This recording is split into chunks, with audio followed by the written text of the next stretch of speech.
নেক আকিদার গাধা।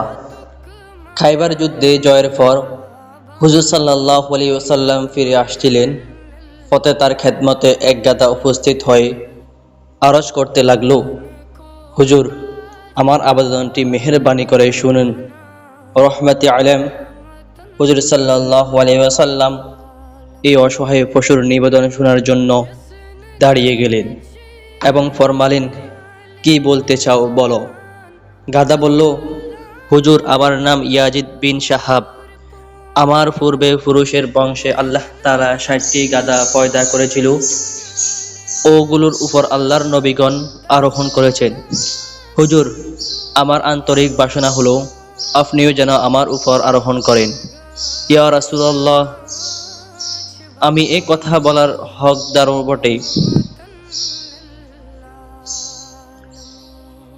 কেননা আমার বংশের মধ্যে এখন আমি ছাড়া আর কেউ নেই এবং আল্লাহ রসুলের মধ্যেও এখন আপনি ছাড়া আর কেউ নেই। হুজুর সাল্লাল্লাহু আলাইহি সাল্লাম গাধার এই মনোবাসনা শুনে ফরমালেন, ঠিক আছে, আমি তোমাকে আমার বাহন হিসেবে গ্রহণ করলাম এবং তোমার নামের পরিবর্তন করে ইয়াফুর রাখলাম। একটি গাধাও হুজুর সাল্লাল্লাহু আলাইহি সাল্লামের খতমে নবুয়তের কথা স্বীকার করে, কিন্তু মানুষ হয় যে খতমে নবুয়ত স্বীকার করে না, সেই গাধা থেকে অদম।